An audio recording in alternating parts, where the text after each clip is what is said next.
अस्सलाम वालेकुम दोस्तों, मैं डॉक्टर तंजीम सिराज और मेरे इस यूट्यूब चैनल में आपका बहुत बहुत स्वागत है, आपका वेलकम है। तो दोस्तों, मेरे इस चैनल पे आपको लगातार यूवीआइटिस की सीरीज चल रही है, उसके जो भी सब टाइप्स हैं उसके बारे में आपको बता रहा हूँ। और आज का हमारा टॉपिक है इंटरमीडिएट यूवीआइटिस।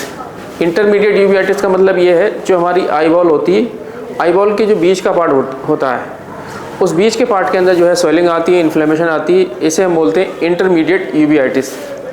अब इसके अंतर्गत कौन कौन सी चीज़ शामिल होती है, कहाँ कहाँ ये स्वेलिंग क्रिएट करता है, उसको मैं आपको बताना चाहता हूँ। ये जो अफेक्ट करती है बिट्रस जेली और हमारा पार्स प्लेना जो कि सिलियरी बॉडी का पार्ट होता है, और पेरिफेरल रेटिना, इन तीनों पार्ट में ये जो है इंटरमीडिएट यूवीआइटिस की वजह से स्वेलिंग हो जाती है। अब मैं आपको पार्स प्लेना के बारे में बताना चाहता हूँ। हमारी आइज़ के अंदर एक पार्ट होता है सिलियरी बॉडी। तो सिलियरी बॉडी का जो पोस्टीरियर स्मूथ पार्ट होता है उसको हम बोलते हैं पार्स प्लेना। पार्स प्लेना क्योंकि यहाँ पर सेंसरी जो फंक्शन रहते हैं बहुत कम रहते हैं, ना के बराबर रहते हैं, ठीक है, और इसमें ब्लड सप्लाई भी नहीं होती। तो पार्स प्लेना का जो पॉइंट होता है वहाँ पर सर्जरी के लिए ज़्यादा फ़ायदेमंद होता है। पार्स प्लेना एक सेफ सर्जिकल पॉइंट होता है। यहाँ पर अगर किसी पेशेंट को मान लिया रेटिना का डिटैचमेंट है, रेटिनल डिटैचमेंट है, तो वहाँ की सर्जरी भी हो सकती है। मैकुलर होल है, मैकुला के अंदर होल हो गया, उसकी भी सर्जरी यहाँ से सेफली हो जाती है इस एंट्री पॉइंट से, ठीक है। पीपीवी, पार्स प्लेना, विट्रेक्टोमी, वो भी इस एंट्री पॉइंट से जो है ईजिली हो जाती है। अब चूँकि मैंने आपको इसमें बताया कि जो हमारा इंटरमीडिएट यूवीआइटिस होता है वो हमारे विट्रस जेली, पार्स प्लेना जो कि सिलियरी बॉडी का पार्ट होता है, और पेरिफेरल रेटिना को प्रभावित करता है, इसको स्वेलिंग क्रिएट करता है। पेरिफेरल रेटिना के फंक्शन के बारे में आपको बताना चाहता हूँ। पेरिफेरल रेटिना जो हमारा जो साइड का विजन होता है, जैसे हम फोकस कर रहे हैं तो हमें यहाँ भी दिख रहा है, थोड़ा यहाँ भी दिख रहा है, ठीक है, गाड़ी ड्राइव कर रहे हैं इधर भी दिखता है, इधर साइड विजन के लिए पेरिफेरल रेटिना रिस्पॉन्सिबल रहता है। लो लाइट विजन यानी कि रात में जहाँ रोशनी कम होती है वहाँ पर भी ये रिस्पॉन्सिबल रहता है कि इसकी वजह से हमें देखने में हेल्प मिलती है। पेरिफेरल रेटिना के अंदर रोड फोटो रिसेप्टर सेल्स होती है जो हमें रात में देखने में हेल्प करती हैं। तो आपको समझ में आ गया होगा कि जो इंटरमीडिएट यूवीआइटिस होती है उसमें कौन कौन से स्ट्रक्चर जो है कंसिस्ट करते हैं, इन्वॉल्व होते हैं, जहाँ पर की स्वेलिंग आती है।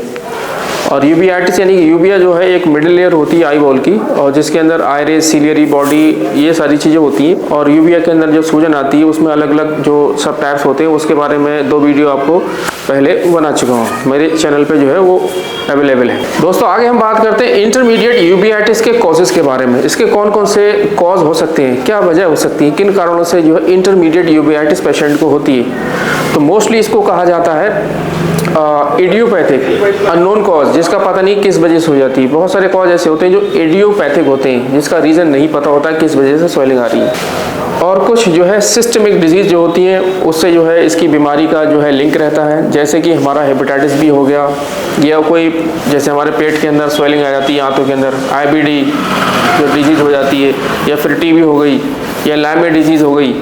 तो कुछ सिस्टमेटिक डिजीज़ के कारण से जो है ये बीमारी हो जाती है। ऑटोइम्यून डिसऑर्डर जैसे कि मल्टीपल स्क्लेरोसिस, सर्कोइडोसिस, इस तरीके की कंडीशन भी इसका कॉज बनती है, यूवीआइटिस का कॉज बनती है।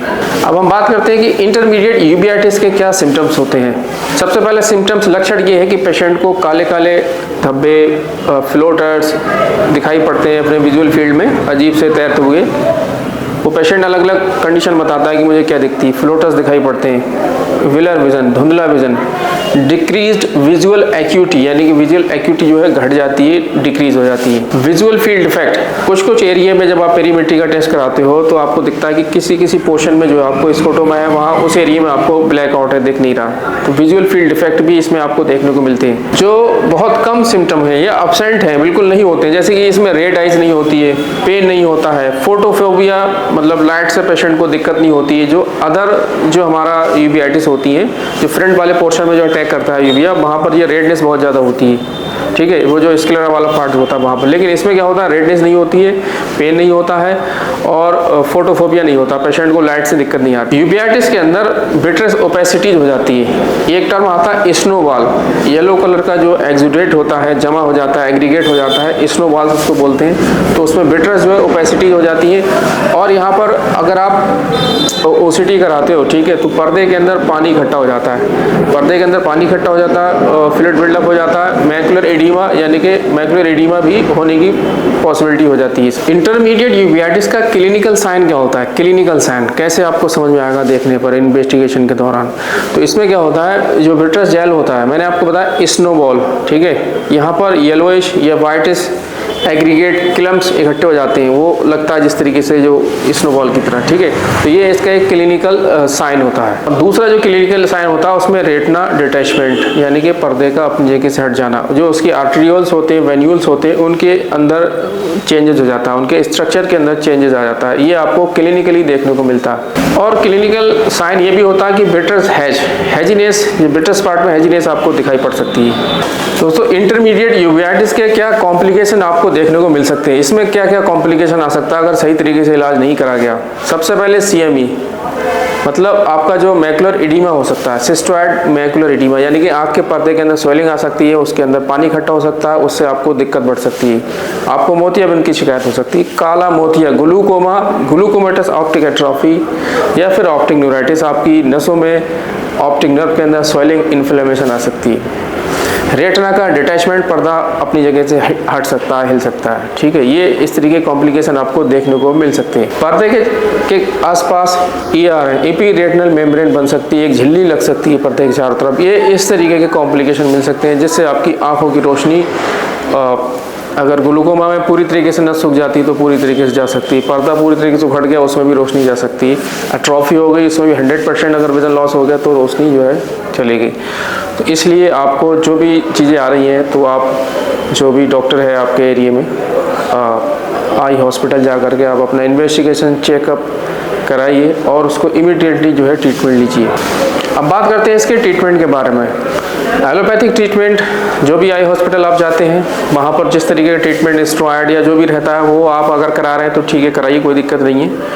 और अगर आपको लगता है कि आपको एक सेकेंड ओपिनियन चाहिए या फिर कि अल्टरनेट मेडिसिन का भी यूज़ करना है, होम्योपैथी यूज़ करना है, जिससे कि आपकी ये जो कंडीशन है, जो रिकरेंसी है, बार बार जो आपको यूबिया के अंदर इन्फ्लेमेशन, स्वेलिंग हो रहा है जिसकी वजह से आपको दिक्कत आ रही है और वो हमेशा के लिए ठीक हो जाए, बार बार रिकरेंसी ना हो, तो आप होम्योपैथी का भी यूज़ कर सकते हैं। तो दोस्तों डॉक्टर तंजीम सिराज होम्योपैथी केयर सेंटर से आप ये वीडियो देख रहे हैं, ठीक है। मैं डॉक्टर तंजीम सिराज आपको ये कहना चाहता हूँ, अगर आपको इस तरीके की कोई भी प्रॉब्लम है, आपके पर्दे में, आपकी यूबिया में, आपकी रेटिना में, आपके ऑप्टिक नर्व में या कहीं पर भी आंखों की कोई भी समस्या है, तो हमारा जो ट्रीटमेंट करने का तरीका है वो ये है। चाहे आप हमारे क्लिनिक पर विजिट कर सकते हैं जो कि धौराटांडा जिला बरेली उत्तर प्रदेश के अंदर लोकेटेड है, या फिर आप हमें अपनी जो भी रिपोर्ट्स हैं, जो हमारा व्हाट्सअप नंबर होता है 8865955907, इस पर आप हमें डिटेल में अपनी सिम्टम्स, लक्षण, जो भी कॉम्प्लिकेशन, जो भी आपको दिक्कत हुई है उसको आप लिख करके भेजिए। आपकी जो रिपोर्ट्स है, पहले जहाँ जहाँ ट्रीटमेंट ले चुके हैं उसको लिख करके आप भेजिए। फिर जो भी आपको टाइम मिलेगा उसके हिसाब से आप हमसे बात करिए, आपका पूरा केस जो है सुना जाएगा, आपसे बातचीत की जाएगी। अगर पॉसिबिलिटी रहेगी कि हमारी दवा से उसमें कुछ बेहतर रिजल्ट आपको मिल सकता है तो वो हम आपको बताएंगे कि ट्रीटमेंट किस तरीके से करना है, ठीक है। हाँ, होम्योपैथी में अच्छा स्कोप है, इस तरीके की कॉम्प्लिकेशन में आपको जो है, इस तरीके की प्रॉब्लम में होम्योपैथी एक अच्छा रिजल्ट दे रही है और हमारे सेंटर से काफ़ी अच्छा इसमें रिस्पांस मिल रहा है। आप हमसे ट्रीटमेंट ले सकते हैं, हम आपको एक बेहतर ऑप्शन प्रोवाइड कर रहे हैं होम्योपैथी के रूप में। अगर आप हमसे बात करना चाहते हैं तो शाम 5 बजे से लेकर के रात्रि 9 बजे के बीच में आप हमें कॉल कर सकते हैं या फिर सारी रिपोर्ट्स, प्रॉब्लम हमारे व्हाट्सएप पर लेकर के भेज सकते हैं। जैसे ही हमें टाइम मिलेगा आपकी कॉल को बैक किया जाएगा या आपके मैसेज का रिप्लाई दिया जाएगा। कुछ डिले हो सकता है, उसके लिए आप परेशान ना हो, 1-2 दिन बाद भी आपको रिस्पांस मिल सकता है। तो थैंक यू, शुक्रिया फॉर वॉचिंग।